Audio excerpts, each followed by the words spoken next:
We're incredibly grateful for your support. Before we begin today's tale, tell us, which city or country are you joining us from? We love connecting with our global audience.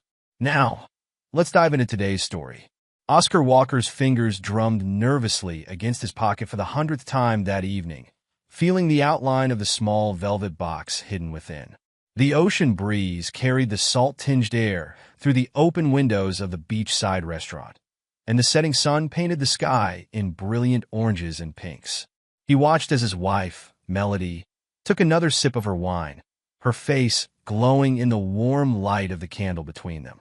The last 6 months had been a careful dance of budget spreadsheets and extra shifts.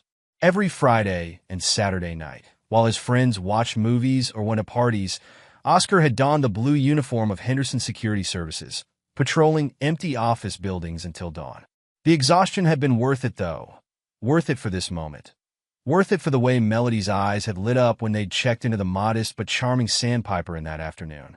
"You didn't have to do all this," Melody said, gesturing at the half-empty plates of seafood before them. "It must have cost a fortune." Oscar reached across the table and squeezed her hand. 15 years deserves something special, don't you think? The waiter appeared with their dessert, a slice of tiramisu to share. Oscar noticed how Melody's wedding ring caught the candlelight as she picked up her fork. 15 years of memories flooded his mind. Their courthouse wedding when they were barely out of college, the birth of their daughters, countless Sunday barbecues with Luke manning the grill while Oscar tried to keep the girls from tracking mud through the house. "Remember our first anniversary?" Oscar asked, smiling at the memory. "When I tried to cook that fancy French recipe and nearly burned down our apartment?" Melody's laugh seemed slightly forced. "And Luke came over with pizzas to save the day. He's always been there for us, hasn't he?" Oscar said, not noticing how Melody's fingers tightened around her fork. Best friend anyone could ask for. Back in their hotel room, Oscar waited until Melody emerged from the bathroom in her favorite silk pajamas, another anniversary splurge he'd been saving for. The velvet box felt heavy in his hands as he approached her. "I have one more surprise," he said, holding out the box. Melody's hands trembled slightly as she opened it. The silver bracelet caught the warm light from the bedside lamp, its delicate chain supporting small, intricately designed charms. "It's the one you've been looking at in Morris Jewelers," Oscar explained, his voice soft with anticipation. "I saw how your eyes lit up every time we walked past. Each charm represents a year of our marriage. See? A tiny house for our first home, baby booties for the girls, a Christmas tree for all our holidays together." Melody's eyes filled with tears. Oscar's heart swelled, thinking they were tears of joy, not noticing the way her shoulders had tensed or how she hadn't actually said anything yet. "Here, let me put it on you," he offered, taking the bracelet from the box. The clasp gave him some trouble. His fingers were better suited for grading papers and working with historical maps than dealing with such delicate jewelry. But finally, it settled around her wrist. They got ready for bed in comfortable silence, or what Oscar thought was comfortable silence. He didn't notice how Melody kept touching her wedding ring, twisting it around and around her finger as she stared at herself in the bathroom mirror. He was too busy thinking about how perfect the evening had been, how he'd managed to give her the anniversary she deserved despite their tight budget. The sheets were crisp and cool as they settled into bed. Oscar reached over to turn off the lamp, but Melody's voice stopped him. "Wait," she said, and something in her tone made his hand freeze halfway to the switch. "Oscar, I need to tell you something." He turned to face her, noting how she sat up straight against the headboard, her hands clasped tightly in her lap. The new bracelet caught the light, sending tiny reflections dancing across the wall. "What is it, honey?" he asked, still riding the high of what he thought had been a perfect evening. Melody took a deep breath, and in the warm glow of the bedside lamp, Oscar saw something shift in her expression. Her fingers moved from the bracelet to her wedding ring, twisting it nervously.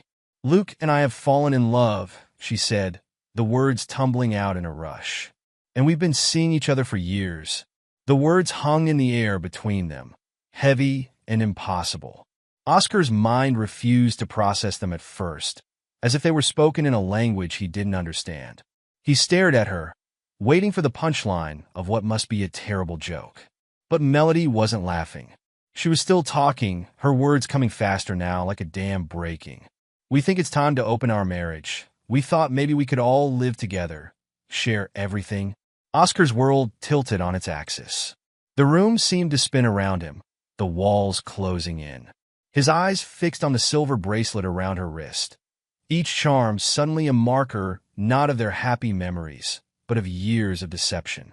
The tiny house charm caught the light, mocking him with its representation of the home they'd built together. The home she'd apparently been sharing with his best friend all along. The sound of waves crashing against the beach outside their window became a roar in his ears. Each crash seemed to bring another realization. Luke helping Melody with her car troubles, the late-night texts she'd shield from his view, the way they'd both suddenly taken up hiking last summer. All those moments he'd dismissed as ordinary. Everyday occurrences now revealed themselves as links in a chain of betrayal that stretched back years. He could see them now, all those Sunday barbecues, in a new light. While he'd been inside helping Amy with her homework or cleaning up after Jennifer's art projects, had Luke and Melody been exchanging knowing glances over the grill? Had they been laughing at him, the oblivious husband too trusting to see what was right in front of him? The silence stretched between them, broken only by the distant sound of the waves and the quiet hum of the hotel air conditioning. Melody reached out to touch his arm, but he flinched away as if her touch burned. "Oscar, please say something," she pleaded, her voice breaking. "We can make this work. Luke and I have talked about it so much. We could be happy together, all of us." The irony of her words, "we've talked about it so much," hit him like a physical blow. While he'd been working extra shifts as a night security guard, counting every penny to buy her that bracelet, she and Luke had been planning their future together, a future that reduced Oscar to a convenient third wheel in his own marriage. The hotel room that had felt cozy and romantic just hours ago now seemed to be suffocating him. Oscar's movements were mechanical as he swung his legs over the side of the bed and stood up. His phone sat on the nightstand, its screen reflecting the warm light of the lamp. He grabbed it with trembling hands, nearly dropping it as he tried to unlock the screen. He moved through the room like a sleepwalker, gathering his wallet and car keys. His overnight bag sat in the corner, still mostly packed. They'd only been at the hotel for a few hours. Hours that had transformed from some of the happiest in recent memory to this nightmare. As he moved, memories crashed over him like waves, each one revealing new layers of deception. That book club Melody had joined 2 years ago, the one that always seemed to meet on nights when Luke was free to give her a ride. The way Luke had started showing up at the house more often, claiming he was just in the neighborhood and thought he'd stop by. He remembered Luke's enthusiasm when Oscar had mentioned wanting to build a treehouse for the girls. "I'll help you with that, buddy," Luke had said, clapping him on the shoulder. They'd spent weekends working on it together, Luke bringing over his tools and expertise while Oscar followed his instructions. Had Luke been laughing at him then, planning his next rendezvous with Melody while they hammered nails and sawed boards together? The texts, God, the texts. How many times had he noticed Melody quickly turning her phone away when he walked into the room? She'd always said she was just catching up with friends or checking work emails. He'd never questioned it, never wanted to be the kind of husband who snooped or doubted. Trust, he'd always believed, was the foundation of their marriage. "Oscar, please." Melody's voice broke through his thoughts. She stood between him and the door now, her silk pajamas catching the light, the silver bracelet still gleaming on her wrist. "We could talk about this. Luke and we've thought it all through. There are ways to make this work. If you'll just listen." The fact that she was still wearing his anniversary gift, still trying to sell him on this idea of sharing their marriage with Luke, made bile rise in his throat. Without a word, he stepped around her and walked out the door.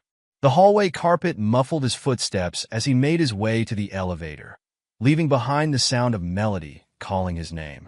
The night air hit him like a slap when he stepped outside.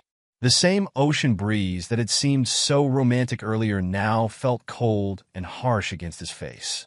His car sat in the hotel parking lot, the old Honda that Luke had been servicing for years. How many of those repairs had been necessary? How many had been excuses for Luke and Melody to meet? His phone buzzed in his pocket, Dora responding to his text. "Of course. I'm home." Are you okay? He couldn't bring himself to answer that question yet. Instead, he got into his car and started the engine.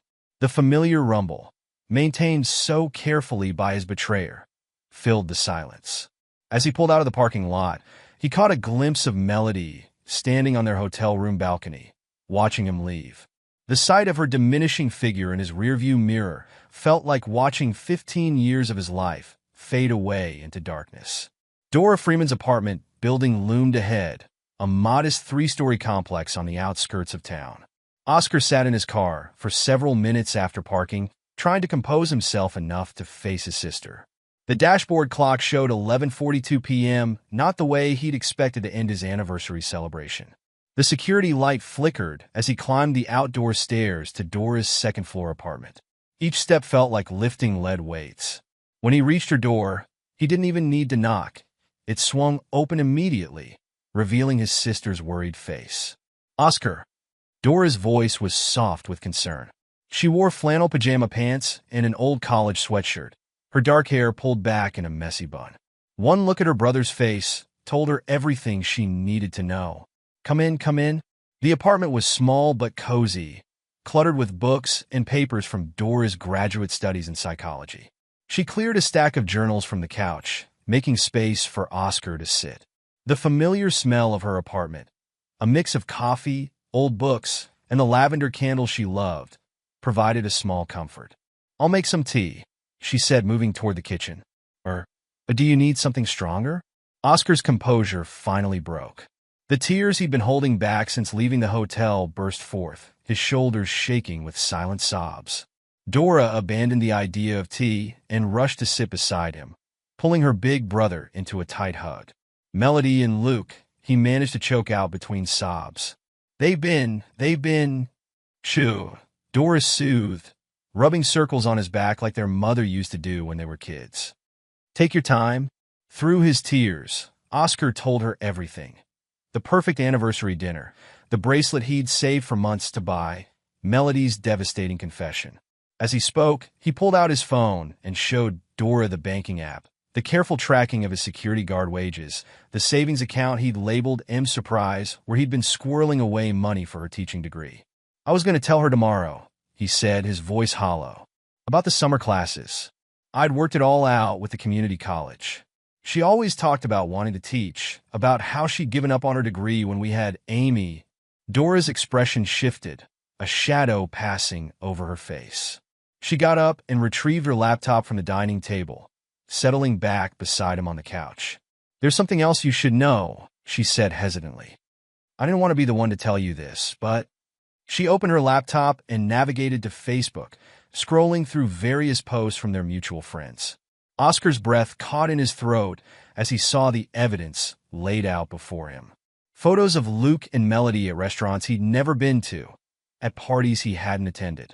Comments from their friends that now seemed obvious in their implications. "You two look so happy together. And what a cute couple." "They've been barely hiding it," Dora explained gently. "Everyone knew except you." Oscar stared at the screen, his mind struggling to process what he was seeing. There was a photo from just last month, Melody and Luke at a concert, his arm around her waist, both of them beaming at the camera. The caption read, "Great night with this amazing woman. #blessed." "The concert," Oscar whispered. "She told me she was going with her book club friends. I even thanked Luke for giving her a ride because I had to work late at school that night." Dora scrolled further, revealing more photos, more comments, more evidence of the double life his wife and best friend had been leading. There they were at a wine-tasting event, at a hiking trail Oscar had never visited, at a New Year's Eve party he'd missed because of his security guard shift. "Look at the dates," Dora said quietly. "Some of these go back years." Oscar's eyes fixed on a particular photo from 2 summers ago. It showed Luke and Melody at the beach, the same beach where he'd just taken her for their anniversary. They were sharing an ice cream cone, looking at each other with unmistakable affection. The comments below were filled with heart emojis and knowing winks. "I don't understand," he said, his voice breaking. "How could everyone know? Why didn't anyone tell me?" Dora closed the laptop, unable to watch her brother's heart break any further. I think people assumed you knew. that it was some kind of arrangement you'd all agreed to. You know how close you and Luke have always been. And lately, they haven't exactly been subtle. Oscar stood up abruptly, pacing the small living room. An arrangement? They've been laughing at me, Dora. All those extra shifts I worked, all the money I saved. I was working nights as a security guard while Luke was taking my wife to concerts and wine tastings. The reality of his situation hit him full force. Not only had his wife and best friend betrayed him, but they'd done it so openly that it had become common knowledge. While he'd been planning anniversary surprises and saving for her education, they'd been flaunting their relationship on social media, assuming he was too blind or too stupid to notice. "I need to lie down," he muttered, suddenly feeling dizzy.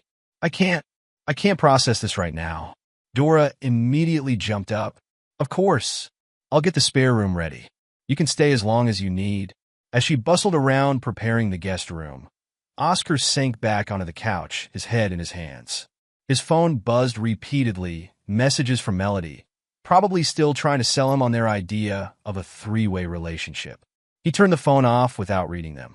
The silver bracelet he'd been so proud to give her just hours ago now felt like a monument to his own naivety. Each charm, representing a year of their marriage, also represented a year of deception. 15 years of memories, tarnished in a single evening. "You should try to get some sleep," Doris said softly, returning to the living room. She had made up the spare bed with fresh sheets and left a clean towel on the dresser. "We can figure out next steps in the morning." Oscar nodded numbly, but sleep felt impossible.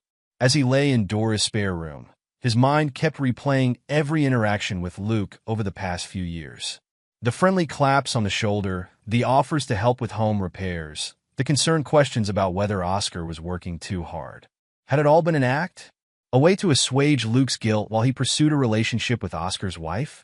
He thought about his daughters, Amy and Jennifer, and how they would react to this news. How do you tell your children that their Uncle Luke, the man who helped build their treehouse and taught them how to change a tire, had been secretly involved with their mother? How do you explain to them that their family home, the only home they'd ever known, might now become some sort of bizarre polyamorous experiment? The digital clock on the nightstand ticked past midnight, then 1, then 2. Outside, the occasional car passed by. Oscar's phone remained off, charging on the dresser. He couldn't bear to read whatever messages Melody might be sending, couldn't stomach the thought of Luke possibly trying to reach out as well. Somewhere around 3 in the morning, exhaustion finally overcame his churning thoughts.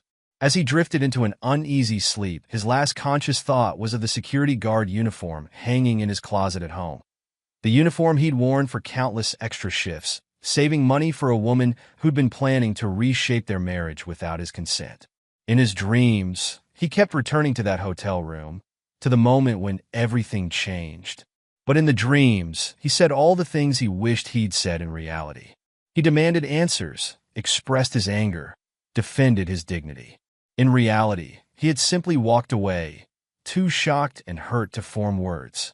Perhaps that silence, that inability to even engage with their proposal, had been its own kind of dignity. Tomorrow would bring its own challenges. Tomorrow, he would have to start facing the practical implications of this betrayal. But for now, in his sister's spare room, Oscar Walker, dedicated teacher, loving father, betrayed husband, finally fell into a troubled sleep, while across town, in a beachside hotel room, the silver bracelet he'd sacrificed so much to buy lay abandoned on a bedside table. Across the breakfast table where Oscar sat staring into a cold cup of coffee. He hadn't slept more than an hour or two, and his phone screen showed 17 missed calls from Melody and 5 from Luke.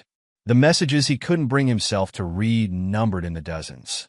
"You need to go home eventually," Doris said gently, setting a plate of untouched toast aside.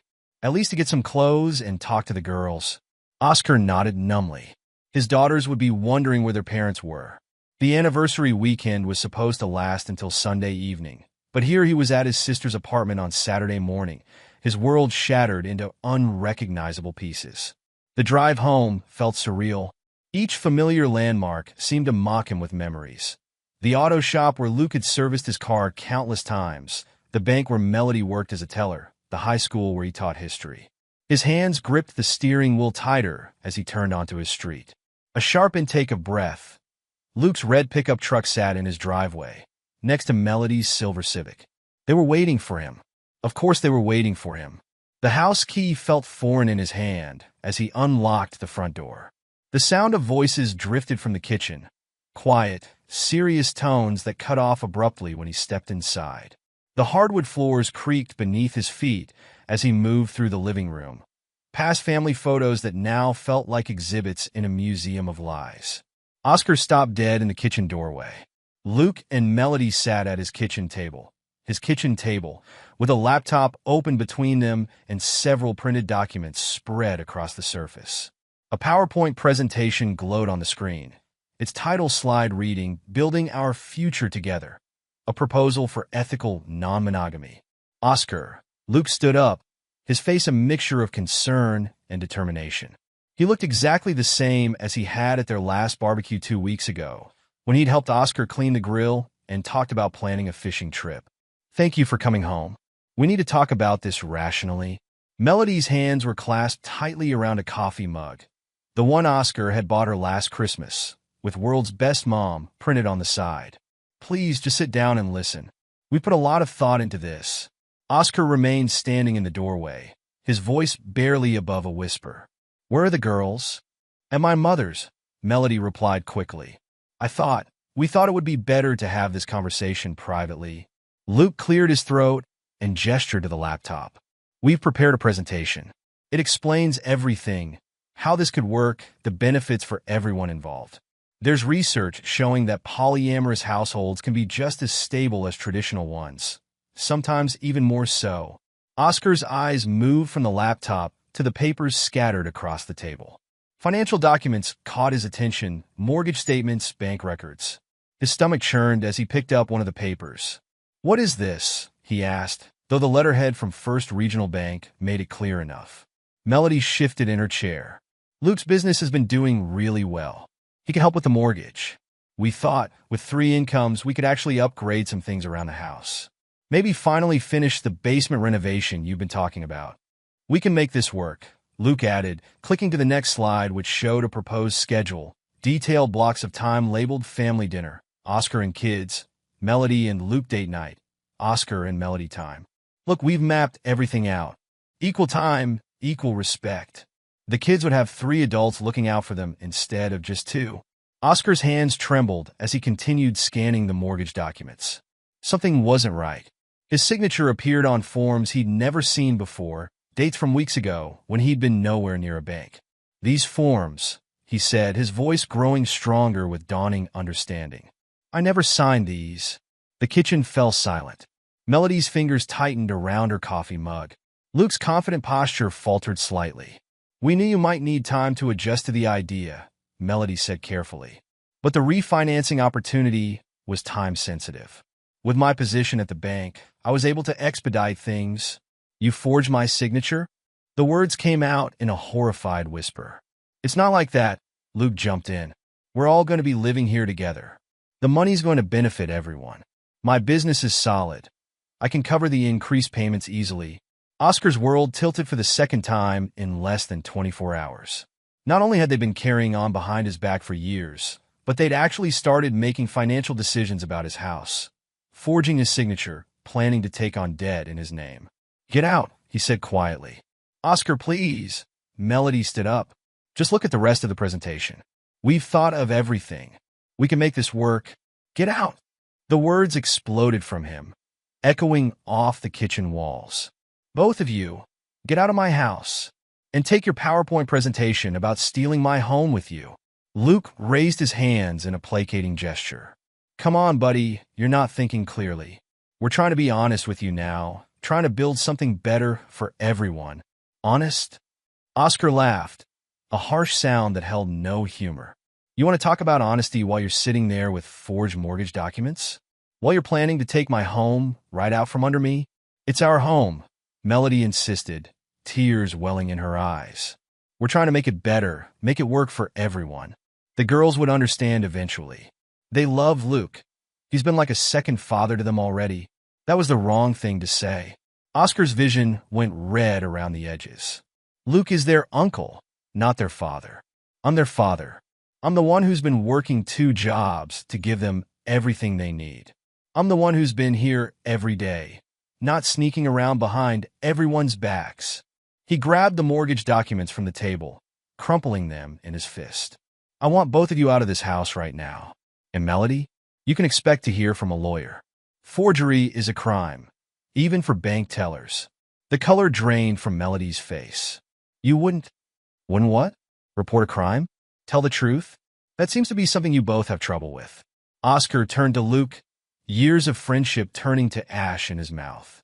Take your truck and your PowerPoint and your plans for my house, and get out. Now! Luke stood his ground for a moment, looking like he might argue further, but something in Oscar's expression made him think better of it. He closed the laptop and gathered the remaining papers.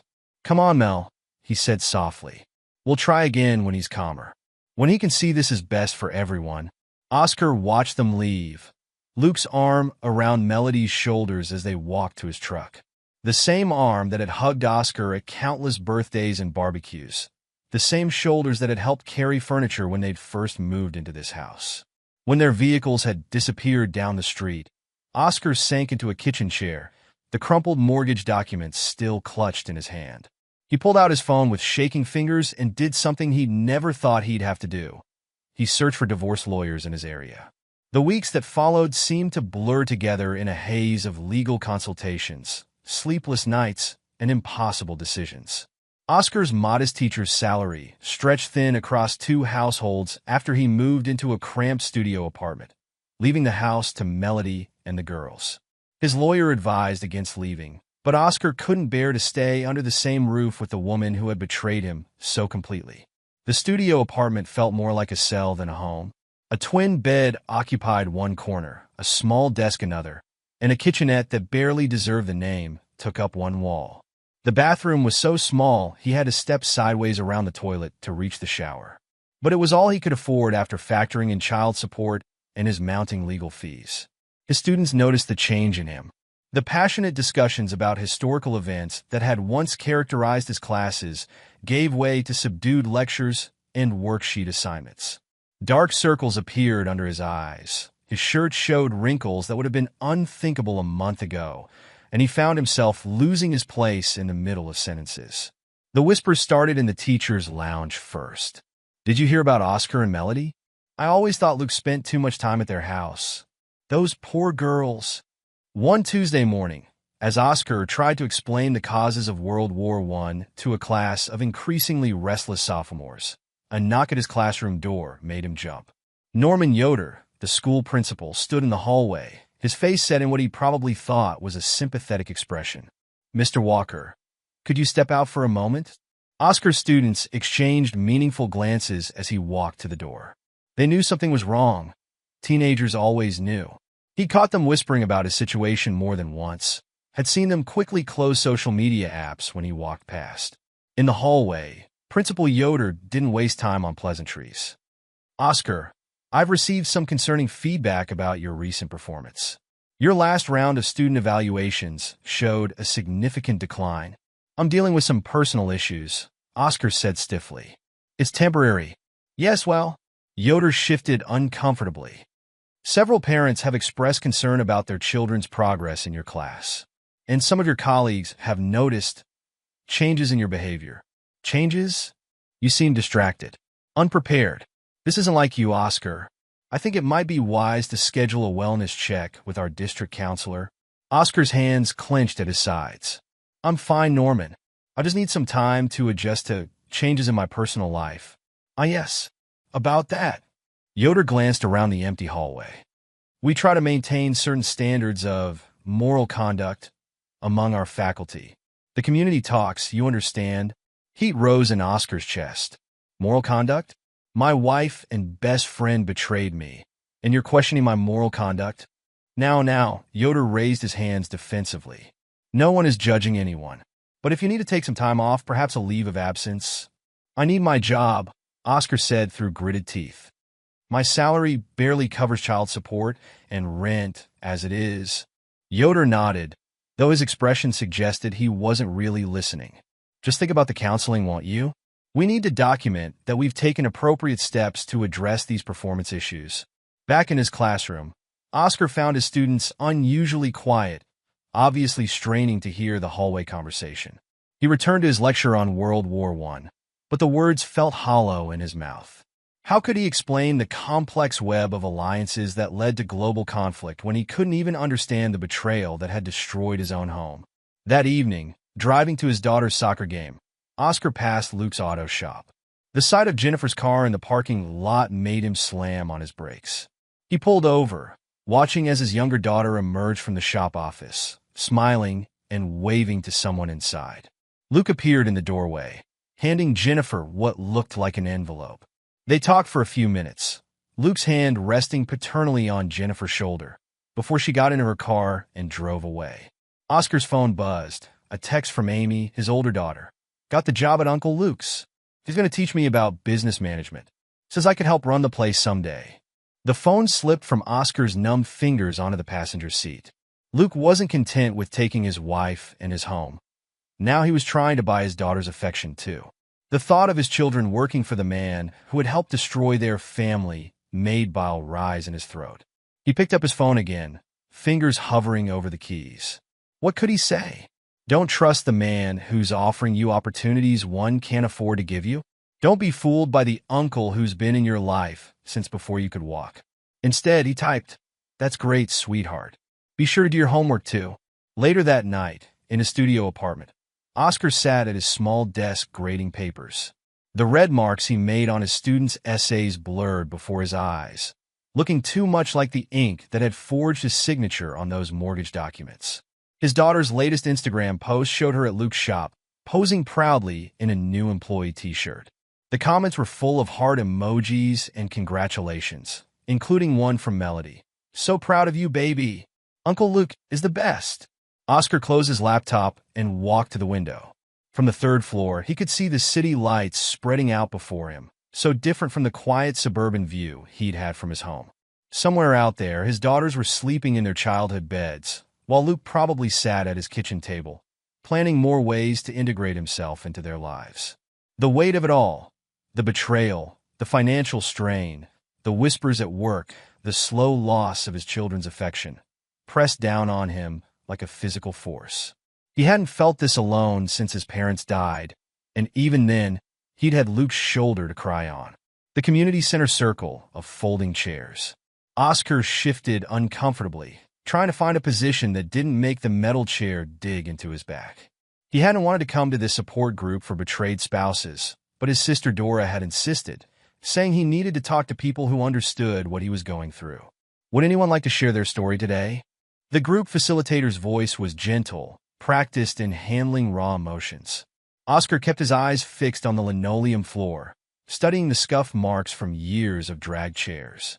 He didn't want to share, didn't want to admit how completely he'd been fooled, how thoroughly his life had been dismantled. "I'll go," a woman's voice spoke up from across the circle. "I'm Sally Snyder, and my husband of 12 years left me for my sister." Oscar's head lifted slightly. There was something in her voice, not self-pity, but a controlled anger that resonated with his own feelings. "The worst part wasn't even the affair," Sally continued. She sat straight-backed in her chair, her business attire suggesting she'd come directly from work. "It was the way they tried to gaslight me into thinking I was overreacting, that I should be happy for them, that love is love and all that nonsense." Murmurs of understanding rippled through the group. Oscar found himself nodding along. "But I'm a paralegal," Sally said, a hint of steel entering her voice. "I know my rights, and when I found out they'd been planning to buy a house using my credit behind my back, I made sure they faced consequences." Oscar's attention snapped fully to Sally now. The mortgage documents, Melody's forgery, it all came rushing back. After the meeting, he found himself hanging back as others filed out. Sally was gathering her things, sliding papers into a sleek leather briefcase. "Excuse me," Oscar said, approaching her carefully. "That situation you mentioned with the house." Sally looked up, her professional demeanor softening slightly. "First time at group?" "Yeah, I'm Oscar. And my wife. Well, my soon-to-be ex-wife and my former best friend tried something similar with my house. Let me guess, they had it all planned out? Thought they were doing you a favor by making decisions about your life without your consent. The accuracy of her assessment made Oscar blink. They had a PowerPoint presentation about polyamory and everything. Sally's laugh was sharp, but not unkind. Of course they did. These people always think they can intellectualize their way out of being horrible human beings. She paused, studying him. Want to grab a coffee? I might be able to help you understand your legal options. They found a quiet corner in a nearby diner, where Oscar told her everything.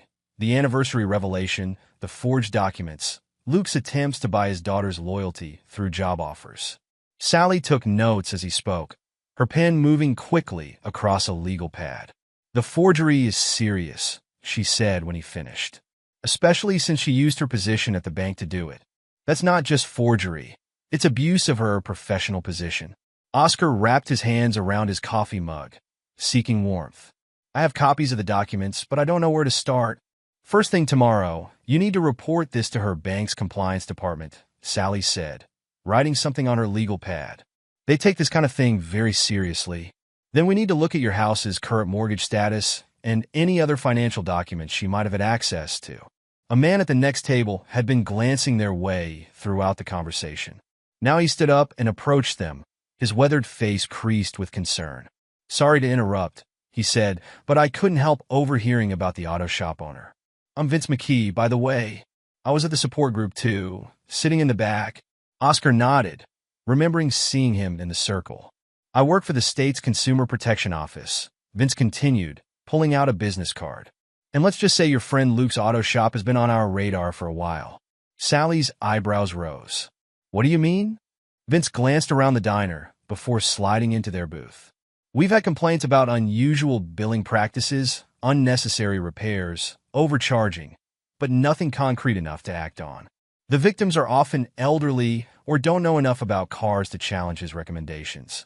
Oscar's mind raced back through years of taking his Honda to Luke's shop. All those repairs that seemed to cost more than expected, the frequent recommendations for additional work. He always said he was giving me the friend discount, Oscar said bitterly. I trusted him completely. That's usually how these things work, Vince said grimly. Trust makes it easy to exploit people. Sally was writing rapidly on her legal pad. Vince, if Luke's business isn't legitimate, that could affect his ability to make good on any financial commitments he's made regarding Oscar's house. Not to mention what it might mean for my daughters, Oscar added, thinking of those job offers that had seemed so generous. They both started working for him recently. The three of them sat in the diner until closing time, discussing possibilities and sharing information. For the first time since his anniversary night, Oscar felt something other than despair. It wasn't hope exactly. The wound was still too fresh for that, but perhaps it was the first step toward whatever came after betrayal. As he drove back to his cramped studio apartment that night, Oscar thought about everything he'd learned. The image of his daughters working at Luke's shop took on a darker tone now. What had seemed like generous opportunity might be something more manipulative. The man he'd trusted with his car, his home, his family. Had any of it been real? His phone buzzed with a text from Jennifer. Uncle Luke says I can start handling customer invoices next week. Isn't that awesome? Oscar's hands tightened on the steering wheel. He thought of elderly customers being overcharged, of forged mortgage documents, of PowerPoint presentations that tried to rationalize betrayal. The weight of protecting his daughters while their world crumbled around them settled heavily on his shoulders. In his apartment, Oscar sat at his small desk and began to write everything down. Every suspicious repair, every overlarge bill, every instance of Luke's generosity that now seemed tainted. The night grew old around him as he worked, and somewhere between one page and the next, his grief began to transform into something else entirely: determination. He would protect his daughters. He would save his home. And maybe, just maybe, he would find a way to expose the truth about the man who had pretended to be his friend for so many years. Not for revenge. Oscar was too tired for revenge, but for justice. For his daughters. For himself. The first light of dawn was creeping through his window when Oscar finally went to bed. For the first time in weeks, his dreams weren't filled with memories of betrayal. Instead, he dreamed of truth coming to light, of justice being served, of his daughter's understanding what real integrity looked like. Tomorrow would bring new challenges, but tonight, in a cramped studio apartment with determination as his only companion, Oscar Walker began to see a path forward through the darkness of betrayal. Amy Walker stood in the doorway of her father's studio apartment, watching him sleep at his small desk, papers scattered around him. She'd used her emergency key to let herself in after he hadn't answered her texts about missing their weekly breakfast. The sight of him, exhausted and surrounded by documents, made her heart ache. The past month had been a whirlwind of confusion and anger. When her mother and Uncle Luke had first explained their new family arrangement, Amy had tried to be understanding. She was 17, practically an adult. Shouldn't she be mature enough to accept modern relationships? Luke had always been part of their lives, and his offer of a job at the shop seemed like a generous way to help her save for college. But something felt wrong. The way her father had been pushed out, the speed with which Luke had moved into their home, the strange tension whenever anyone mentioned finances. Amy picked up one of the papers from her father's desk, a bank document with what was supposedly his signature, but she'd seen enough of her father's grating comments to know his handwriting. Her phone buzzed in her pocket. A text from Luke. "Don't forget, management training starts today. Going to teach you everything about running a successful business."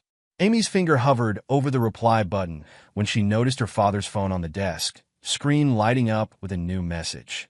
She shouldn't look. She knew she shouldn't. But the preview caught her eye. "Sally. Found more evidence of overcharging at the shop. Need to talk." Frowning, Amy pulled out her own phone again, this time opening the text thread between her mother and Luke. She scrolled back, past the recent messages about living arrangements and household schedules, past the discussions about her father's unreasonable reaction, all the way back 3 years. Her hands began to shake as she read. "Luke, we need to be patient. Oscar trusts me completely with the shop's billing. A few more years of building up the business, and we can make our move. Melody, I hate lying to him, but you're right. We need to be financially secure before we tell him anything. Luke, just think about our future together. The house will be perfect once we refinance. Your position at the bank makes everything easier." Amy's vision blurred with tears. 3 years. They'd been planning this for 3 years, manipulating her father's trust, using his friendship and his business. She thought about all the times Luke had insisted on handling her father's car repairs personally, always with a friendly clap on the shoulder and a "don't worry about the bill, buddy." Her phone felt heavy in her hand as she opened her recording app.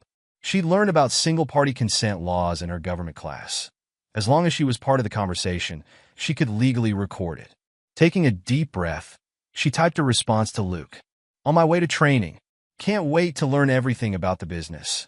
Later that afternoon, in Luke's office, Amy sat with her phone, discreetly recording as he explained his special billing practices. "See, the trick is knowing your customer," Luke said, pulling up a spreadsheet. "Some people, like that Mrs. Henderson who came in yesterday, they don't know anything about cars. So when we tell them they need a new transmission fluid flush every 5,000 miles, but don't most manufacturers recommend every 30,000 miles?" Amy asked innocently, remembering her father's old car maintenance book. Luke waved his hand dismissively. "That's just a guideline. We're being thorough, protecting our customers, like you protected Dad all those years." The words slipped out before she could stop them. Luke's expression shifted, something cold flickering behind his friendly smile. "Your dad's my best friend," he said carefully. "Everything I did was for the good of this family." "Which family?" Amy's voice trembled slightly. "The one you broke apart, or the one you're trying to force together?" Luke leaned forward, his tone dropping. "Amy, honey, you're too young to understand adult relationships. Your mother and I love each other. We tried to do this the right way, tried to include your father in our vision by forging his signature, by overcharging him for repairs for years." The color drained from Luke's face. "Who told you about?" "Nobody told me." Amy stood up, her phone still recording. "I figured it out myself, and I'm going to make sure everyone else knows too." She walked out his office, her heart pounding, but her steps steady. In her car, she called her father's number with shaking fingers. Oscar's voice was groggy when he answered. "Amy? What's wrong?" "Dad, I found something. A lot of things, actually. And I'm so sorry. I'm so sorry I ever believed them." Across town, in Sally Snyder's office, Oscar listened to his daughter's recordings with growing amazement. Sally's pen moved quickly across her legal pad, noting times and dates, specific admissions of fraudulent practices. "This is exactly what we needed," she said, looking up at Amy with approval. "But are you sure you want to do this? It could make things difficult with your mother." Amy's chin lifted, a gesture so reminiscent of her father that Sally had to hide a smile. Mom and Luke hurt Dad on purpose. They planned it for years. They used his trust and tried to steal his home. The truth needs to come out. Vince McKee arrived 20 minutes later, his face lighting up as he listened to the recordings. "This gives us probable cause for a proper investigation. Combined with the customer complaints we've already documented." As they talked, more pieces fell into place. Former employees of Luke's shop began coming forward, emboldened by the knowledge that an official investigation was underway. They brought stories of systematic overcharging, unnecessary repairs, and pressure to deceive customers. Oscar watched his daughter across the desk, pride mixing with sadness in his chest. She shouldn't have had to learn about adult betrayal this way. Shouldn't have had to become an investigator in her own family's tragedy. But here she was, turning her pain into purpose, her confusion into clarity. "We need to be strategic about this," Sally said, organizing her notes. "The bank fraud with the mortgage documents, the auto shop's practices, the pattern of deception. It all needs to come out in the right order." Amy pulled out her phone again. "I have more recordings. From the house, from the shop. Luke and Mom, they don't even try to hide their conversations anymore. They think everyone's accepted their version of events." Oscar reached across the desk and squeezed his daughter's hand. For the first time since that devastating anniversary night, he felt something like hope. Not for reconciliation, that bridge had burned beyond repair, but for justice, for truth, for his daughter's faith in right and wrong. The morning edition of the local newspaper landed on doorsteps across town with an audible thud. The headline blazed across the front page: "Trusted local business under investigation. Auto shop owner accused of systematic fraud." Christy Graham's byline led into a meticulously researched article, complete with customer testimonials, financial records, and expert analysis. The veteran reporter had spent weeks verifying every detail, knowing the story would shake their community to its core. In Luke's kitchen, formerly Oscar's kitchen, Melody's coffee cup clattered against its saucer as she read the article aloud. Sources close to the investigation reveal a pattern of fraudulent practices at Graves Auto Repair, including unnecessary services, inflated bills, and targeted exploitation of vulnerable customers. Owner Luke Graves is also implicated in a mortgage fraud scheme involving forged documents and misuse of banking protocols. "They can't prove anything," Luke interrupted, pacing the kitchen floor. But his face had gone pale, and his hands wouldn't stop shaking. "It's all circumstantial. No one will believe." The doorbell's chime cut him off. Through the window, they could see a news van parking across the street. Meanwhile, at First Regional Bank, Melody's supervisor, Johanna McFarland, sat grim-faced behind her desk, the morning paper spread out beside an open personnel file. "This is very serious, Melody," Johanna said, her tone professionally neutral despite the disappointment in her eyes. "Using your position here to facilitate mortgage fraud. I don't have any choice in this matter." "It wasn't fraud," Melody protested weakly. "We were going to make the payments. We just needed to speed up the process." "By forging your husband's signature? By circumventing bank protocols?" Johanna shook her head. "The compliance department is launching a full investigation. Until that's complete, I have to terminate your employment, effective immediately." Across town, Oscar sat in his classroom, teaching about the Civil War while his phone buzzed continuously in his desk drawer. His students whispered among themselves, sneaking glances at their own phones despite the usual ban on devices during class. Mr. Walker, one brave soul, finally raised his hand. "Is it true? About your wife and Mr. Graves?" Oscar looked at his students' faces, some concerned, some curious, all waiting to see how their teacher would handle this public exposure of his private pain. Sometimes, he said carefully, the most important lessons in life aren't found in history books. They're about integrity, about standing up for what's right even when it's difficult. The classroom fell silent, absorbing his words. In the back row, Amy sat with her head held high, her father's quiet dignity reflecting in her own bearing. The story exploded across social media. Former customers of Graves Auto Repair began sharing their experiences. He charged my elderly mother $800 for a repair she didn't need. Always said my car needed expensive work, but when I took it elsewhere, they found nothing wrong. Can't believe we trusted him for so long. Luke's business insurance company called Next, their tone clipped and professional as they explained the termination of his coverage due to fraudulent practices. Without insurance, he couldn't legally operate the repair shop. The bank's investigation into Melody's actions moved swiftly. Years of working as a teller had made her overconfident, leaving a clear trail of irregularities in her handling of the mortgage documents. Each revelation brought new consequences, new layers of deception exposed to public view. Former employees came forward, their stories adding detail and depth to the investigation. They spoke of pressure to perform unnecessary repairs, of being taught to target certain customers for extra services, of the gnawing guilt that had finally driven them to speak up. Mr. Graves always said we were just being thorough, one former mechanic told investigators. But we knew what we were doing wasn't right. When we saw the newspaper article, it gave us the courage to come forward. The community's reaction surprised Oscar. Instead of the whispers and judgment he'd feared, he found support. Parents of his students sent emails of encouragement. Colleagues who had once avoided eye contact now stopped to express their admiration for how he'd handled the situation. You taught us all something about grace under pressure, Norman Yoder told him, the principal's earlier concerns about moral conduct forgotten in light of the truth. But the hardest moments came at home. Jennifer, his younger daughter, struggled to reconcile the Uncle Luke she'd known with the man revealed in the investigation. He taught me to change a tire, she said one evening, sitting in Oscar's small apartment. He helped build my treehouse. How could he be lying the whole time? Sometimes people we trust can fool us, Oscar replied gently. It doesn't mean we were wrong to trust. It means they were wrong to abuse that trust.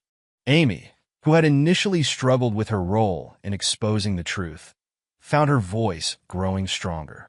She began speaking up in her government class about ethics and justice, her personal experience lending weight to her words. The newspaper articles continued, each one revealing new aspects of the deception. Christy Graham's reporting was thorough and unflinching, but never sensational. She focused on the facts, the pattern of fraud at the auto shop, the mortgage scheme, the calculated betrayal of trust. The county courthouse stood solid and imposing against the autumn sky as Oscar walked up its stone steps, Sally Snyder beside him, John Strickland, his divorce attorney, a few paces ahead. Inside, the polished floors echoed with their footsteps as they made their way to courtroom 3. The divorce proceedings had taken on new urgency in light of the criminal investigations into both Melody and Luke. John had built a strong case, using the evidence of forgery and fraud to argue for Oscar's right to the house and primary custody of the girls. All rise, the bailiff called as Judge Weatherby entered the courtroom. Oscar's eyes met Melody's briefly across the room. She sat with her own attorney, her usually impeccable appearance showing signs of strain. The loss of her banking job and the pending criminal charges had taken their toll. The evidence mounted steadily throughout the hearing. Amy's recordings played in the hushed courtroom, Luke's voice casual and unguarded as he discussed exploiting Oscar's trust. Financial records showed years of systematic overcharging at the auto shop. The forged mortgage documents displayed Melody's clear attempt to steal Oscar's home through fraud. Your Honor, John Strickland argued, his voice steady and confident, we have demonstrated a clear pattern of deception and financial malfeasance. Mr. Walker's wife and her paramour didn't simply engage in infidelity. They orchestrated a years-long campaign to exploit his trust and ultimately attempt to defraud him of his home. The judge's questions were pointed and precise. She paid particular attention to Amy's recordings, noting that they had been legally obtained in their single consent state. The evidence of premeditation is particularly troubling, Judge Weatherby noted, reviewing the text messages Amy had discovered. This was not a case of a relationship that developed naturally and led to poor choices. This was a calculated plan to deceive and defraud. When the ruling came, it was decisive. Oscar would retain the house and primary custody of both daughters. Melody's attempts to claim half the property value were dismissed in light of her fraudulent actions with the mortgage documents. Outside the courthouse, Oscar hugged his daughters close. Amy's strength throughout the proceedings had amazed him. Her clear testimony about discovering the deception, her carefully documented evidence, her unwavering commitment to the truth. "I'm proud of you," he whispered. "Both of you. I know how hard this has been." Jennifer wiped tears from her eyes. "I still can't believe, Uncle Luke, that it was all a lie." "Not all of it," Oscar said gently. "The love in our family, between us, that was real, still is real." Sally touched his arm gently. "The criminal proceedings will take longer, but this was a big step. You got your home back, your daughters, your life." The implications of the divorce ruling rippled outward. Luke's auto repair shop, already struggling under the weight of the fraud investigation and loss of insurance, faced multiple lawsuits from former customers. The state's Consumer Protection Office, led by Vince McKee, built a strong case against his business practices. The bank's investigation into Melody's actions reached its conclusion, leading to formal charges of mortgage fraud and professional misconduct. Her banking career was effectively over, her reputation in the industry destroyed by her own actions. That evening, Oscar stood in his old backyard. His backyard again, legally and rightfully. The treehouse Luke had helped build still stood in the old oak tree, a reminder that even tainted memories had once held joy. Amy and Jennifer sat at the patio table, homework spread out between them. They'd chosen to stay with him, understanding now the full scope of their mother's deception. It wasn't just about the affair, it was about integrity, about choices, about the kind of people they wanted to be. Sally joined them for dinner, her presence bringing a warmth that had nothing to do with romance and everything to do with friendship, support, and shared understanding. They had all learned hard lessons about trust and betrayal, but also about resilience and truth. As Oscar looked around at his reconstituted family, he realized that sometimes justice isn't about punishment, it's about restoration. Not to what was before, but to what could be now, after the truth has done its necessary work. Epilogue, 5 years later. The autumn breeze rustled through the oak leaves in Oscar Walker's backyard, carrying with it the scent of Sally's famous apple pie, cooling on the kitchen windowsill. The old treehouse, now restored and repainted, where Oscar sat grading papers while his students' parents gathered for the annual back-to-school barbecue. 5 years had carved new lines around his eyes, but they were laugh lines now, not the deep furrows of betrayal that had marked his face during that devastating period half a decade ago. His silver-streaked hair caught the sunlight as he looked up to watch Amy, home from her second year of law school, deep in conversation with Vince McKee about her summer internship at the state's Consumer Protection Office. "Dad," Jennifer called from the patio, where she was setting up her laptop. "The virtual tour of my first photography exhibition is about to start. Come see." Oscar smiled, remembering how his younger daughter had discovered her passion for photography during the darkest days of their family's upheaval. She'd started by documenting evidence of Luke's auto shop fraud, but the camera had become her way of finding beauty in broken things, of telling stories that needed to be told. The local arts magazine had recently featured her photo series titled Betrayal and Redemption, stark black and white images that told their family's story through metaphor and shadow. The exhibition was her first solo show, hosted by a prestigious gallery in the city where she now attended college. Sally emerged from the house, carrying fresh drinks for their guests, her engagement ring catching the light. They'd taken their time building their relationship, both wounded by past betrayals, both understanding the value of trust earned slowly and kept carefully.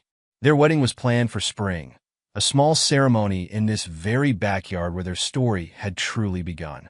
"Oscar," Norman Yoder called from near the grill, "the superintendent was just telling me about your nomination for Teacher of the Year."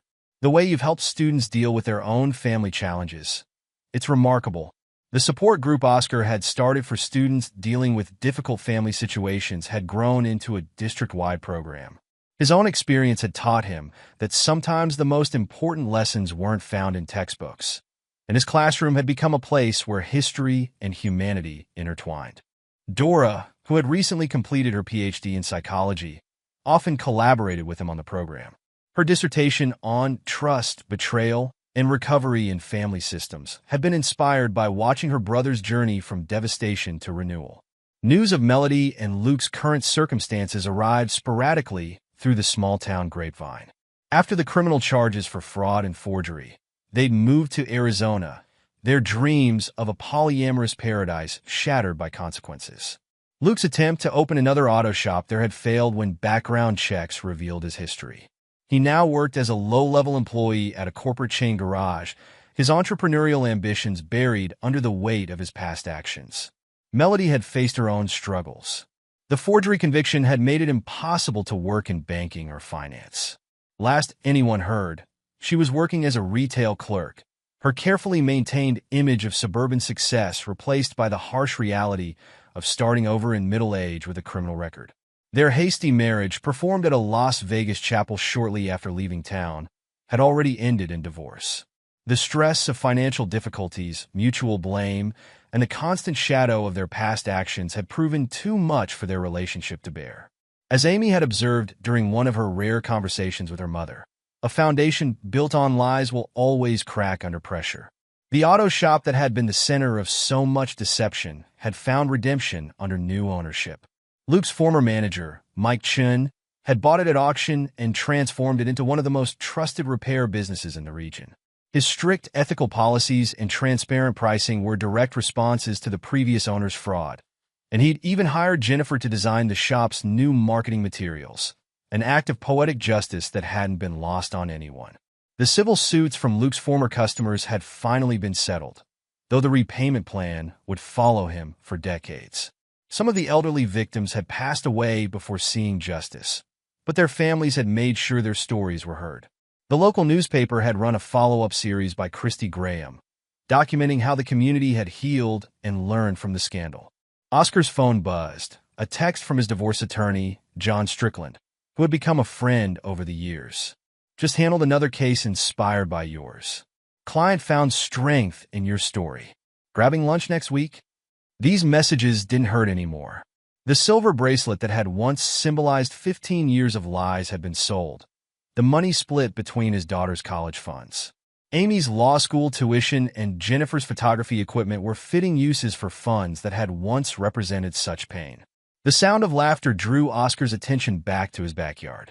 Amy was showing Sally her new engagement ring. She and her longtime boyfriend, a fellow law student she'd met during a consumer protection seminar, had just announced their own plans to marry. The irony wasn't lost on anyone that Amy had found her calling and her future husband through the very case that had nearly destroyed her family. Vince McKee, now the head of the state's Consumer Protection Office, raised his glass in a toast. The investigation that had brought justice to Oscar's family had led to broader reforms in auto repair industry oversight. Amy's summer internship at his office had turned into a mission. She was determined to build a career protecting others from the kind of exploitation her father had suffered. The treehouse. Oscar remembered the day he and Luke had built it, how he'd trusted his friend with the safety of his children. That trust had been betrayed, but the treehouse itself had been reclaimed. Jennifer had repainted it last summer, covering the old wood with bright colors and positive messages. Like the house itself, like their family, it had been transformed rather than destroyed. Sally's hand slipped into his as they watched their blended family move through the garden. Her own history of betrayal had given her the wisdom to help heal his wounds, and together they learned that second chances were possible when built on honesty and mutual respect. The biggest surprise of the past 5 years had been the way the community had rallied around them. The whispers that had once hurt so much had turned to expressions of support. Oscar's dignity in the face of betrayal, his focus on protecting his daughters rather than seeking revenge, had earned him a respect that went beyond sympathy. His classroom had become a place where students felt safe discussing difficult topics. The history lessons often sparked deeper discussions about ethics, choices, and consequences. Oscar had found that his personal experience added weight to these conversations, though he never shared the specific details of his story. The sun was setting now, painting the sky in shades of pink and gold. Jennifer's virtual exhibition tour had ended to enthusiastic reviews from the gathered guests. Amy was explaining the finer points of consumer protection law to an attentive audience. Sally was directing the cleanup with the efficiency of someone who had found her place in this reconstructed family. Oscar looked around at the life he'd rebuilt from the ashes of betrayal. The house that Melody and Luke had tried to steal through fraud had become a true home again, filled with new memories and new love.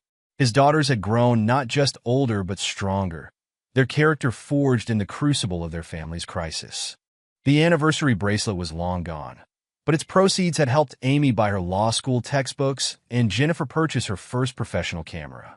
From the seeds of betrayal, something new and beautiful had grown. Oscar thought about the lesson he often shared with his students now, that the true measure of a person isn't in the betrayals they suffer, but in how they choose to rebuild. As the evening wound down and guests began to leave, Oscar found himself alone for a moment in the kitchen. The room where he'd discovered the forged mortgage documents and confronted Melody and Luke's PowerPoint presentation about polyamory now held different memories. Sally teaching him to make her grandmother's lasagna, Amy practicing her law school presentations, Jennifer editing her photos at the table. He picked up a framed photo from the counter, one of Jennifer's early works. It showed the old treehouse at sunrise.